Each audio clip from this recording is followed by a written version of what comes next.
Welcome to Pimpy's Investment Chat, where we keep investment talk simple. And here's your host, Pimpy. What is going on out there, peeps? All right.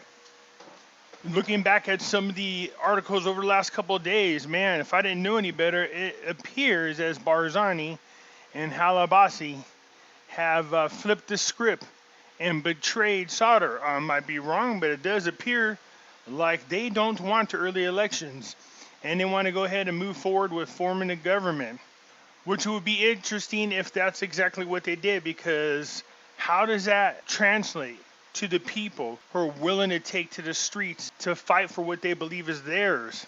Also, I'm definitely watching the New World Order expedite some things with Iraq, which is concerning as well.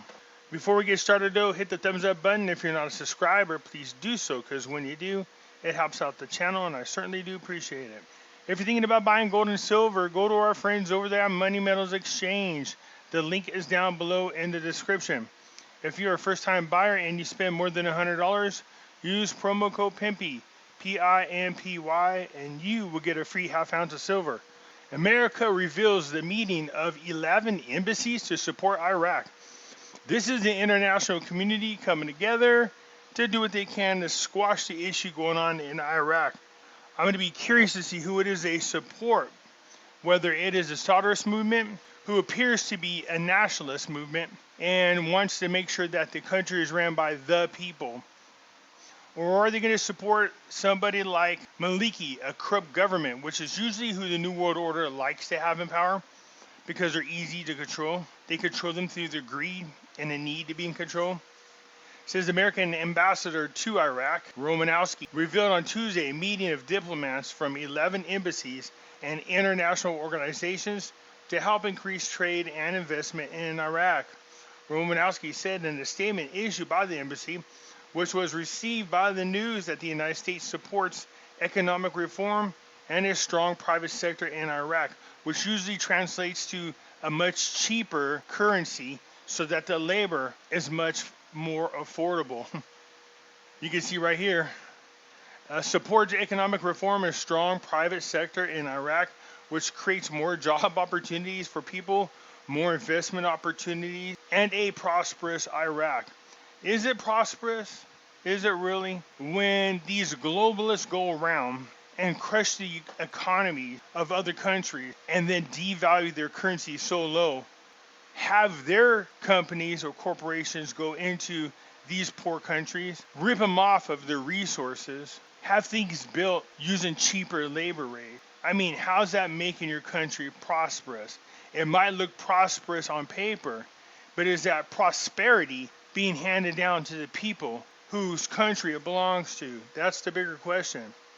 The governor of the central bank discussed with the European Union the fall of the Iraqi economy. Now, the European Union, for those who don't know, it's a conglomerate of countries that all came together and agreed to be ran by unelected bureaucrats. That's what it comes down to. So they were the first run at the New World Order, one world government. But countries seem to be wanting to get out of the European Union. A perfect example of that is Brexit. And the last I heard, Spain was entertaining the idea as well. It says, according to a statement to the bank's media during the meeting, which attended by the Director General of the Center for Banking Study at the Central Bank of Iraq, bilateral economic and banking relations were discussed, especially in the field of training. These people are getting trained on how to do the central bank digital currency. So Iraq, without a doubt, is heading in that direction, which is surprising given everything that's happening with China, Russia, and Saudi Arabia. The assumption is that whatever Saudi Arabia is doing, they might want to do the same thing, but that's an assumption. Said the governor welcomed the ambassador, stressing that there are good relations with the countries of the European Union, and we seek to develop them. He pointed out the growing reserves of the Central Bank of Iraq, that's both gold and in foreign currencies there in the last 2 years, and their positive impact on achieving financial stability in Iraq. Yeah, if they could just form a dang government, I really think it wouldn't take much for Iraq to get rocking and rolling. Their gold reserves continue to climb. Their foreign currency reserves continue to climb. Both of those would support a stronger Iraqi dinar. The governor presented the desire to enhance cooperation in the field of training for workers in the Iraqi banking sector and to benefit from the expertise in the European banking institutions. Yeah, well, if they did such a good job, then why is that country teetering on total economic disaster? I think it's ironic that you're going to have people whose country is falling apart running around giving economic advice to other countries. It's just, my opinion. Now, this is good news, of course, and for his part, the ambassador of the European Union praised the efforts of the central bank to remove Iraq from the European list of high-risk countries, noted his desire to strengthen Iraqi-European relations in the economic fields. So they're still on the list, and we will see articles from time to time in which Iraq is doing all the steps necessary to make sure they're removed from the list. The ambassador pointed out the desire of a number of large European banks to finance investment projects, especially in the field of renewable energy, given the opportunity that Iraq possesses in this aspect. But I also noticed something crazy, and I think it comes up in one of these articles, that there are a lot of companies investing in oil. How could all these green countries talk about we're going to get away from oil, but then they turn around and they invest more money into oil? Makes you wonder. It says Iraq confirms its commitment to export its full quota within the OPEC Plus agreement. It said the Minister of Oil affirmed Iraq's commitment to exporting its full quota established under the OPEC agreement and determinant of working with the members of the organization and its allies from outside the organization to achieve balance in global market. Well, one of their allies is Russia. This came while he chaired the monthly pricing meeting for crude oil, a statement that was quoted by the minister as saying that Iraq aims to increase its production and export capabilities in the coming years. Well, what happened to we're going green and we're trying to get away from oil? So this is an interesting statement.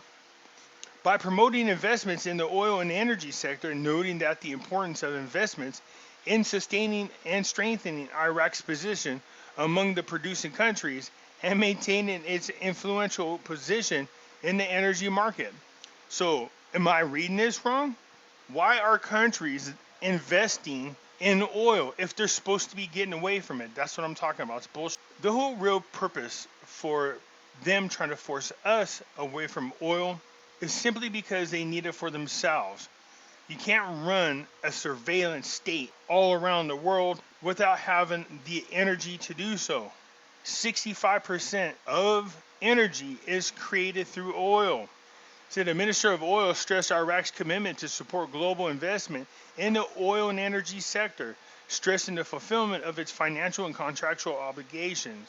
He explained that the ministry is intensifying its efforts to expand the volume of global investments in free and associated gas, pointing out that the ministry's plans aim to achieve this in cooperation with reputable international companies. The international community is preparing to intervene in Iraq. So it looks like the United Nations is going to be getting involved, even though they said they weren't, but they're going to, along with the European Union, on making sure that the Sauder people strike an agreement with the coordinating framework with the focus on early elections no later than 6 months. But the one part of this agreement that stands out the most, it says, with the United Nations as well as the European Union they are guaranteeing that this agreement goes through. Wow. So this is what I'm talking about right here. It says, after the Erbil meeting, Sauder and Al-Qademi are out of the game and Saleh is at the mercy of negotiations. Well, why does it say that? It says, after the announcement of the rest of the alliance to save a homeland, namely the Kurdistan Democratic Party and the Alliance of Sovereignty, the agreement to restore parliament and form the government with full powers. The differences between these pools with their most important ally, Sauder, which demanded them to resign from parliament, clearly emerge, but the agreement means the end of an era for Prime Minister Al-Qademi. It is semi-officially passing the framework candidate. As soon as Parliament Speaker Halabasi and Kurdistan Democratic Party Chairman Barzani emphasized today, Sunday, the importance of holding early elections after preparing the legal requirements, including the formation of the government with full authority. The state of coalition announced it welcomes through a representative of the coalition, Al-Jabari, with the new agreement, calling on Parliament Speaker Halabasi immediately return to Parliament sessions. So is this just another one of those articles that make it look like there's some betrayal going on and that the coordinating framework is winning, only to find out that's not the truth? Because here's another one of those articles. A Kurdish politician commenting on the statement of Halabasi and Barzani, goodbye stream, welcome to the framework. Yeah, sounds like it could be real. So the Kurdish politician Abdullah said today, Sunday, that the statement of the meeting of Parliament Speaker Halabasi and the leader of the Kurdistan Democratic Party, Barzani, embodies their opposite aspirations with the current.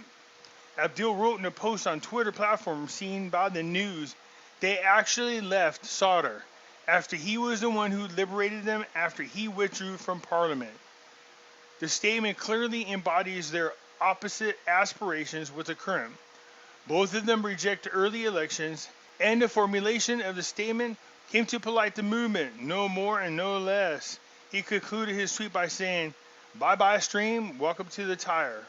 So does that give it actual validity? I mean, seriously, we've seen so many articles where they say one thing, and then only to have Sadr and his allies come out and say the opposite. But it seems to me like Halabasi and Barzani actually met with their people and said so. Here you got the WHO organization, yep, the representation participants in the informal session of the Working Group on Iraq's accession to the World Trade Organization. It looks like members of the World Trade Organization had an informal meeting with consultation, which was invited by the chairman of the Working Group of Iraq's accession to the World Trade Organization. It goes on to say that the deputy representative delivered a speech in which he explained the great progress made in the file of Iraq's accession to the organization, represented by submitting 8 documents, and at the same time stressing that Iraq is working to complete the offers of goods and services as soon as possible, and concluded his speech by requesting the support of member states regarding the contract of the third working group in Iraq's accession as soon as possible. So they definitely are pushing Iraq through this process as quickly as possible, which is good for Iraq. And of course, this is great news. The highest since 2003, the Iraqi Central announces a rise in foreign reserves, even more. So it is now up to around $85 billion, their foreign currency reserves. But it also says gold reserves also with the central bank has exceeded 130.4 tons with a value of $7 billion, bringing Iraq to the 30th place globally and 4th in the Arab world. These things help make the Iraqi dinar much more stable and much more stronger. To me, this is something that Iraq should absolutely avoid. It said the World Bank is ready to support economic reform in Iraq. Don't let the World Bank get involved, nor the IMF. Do what you can to pay off anything that you owe them and just do away with them altogether. These people are the New World Order. So are calmer heads prevailing? Did Halabasi and Barzani betray Sadr? Is the UN and the European Union going to be able to strike a deal that guarantees early elections?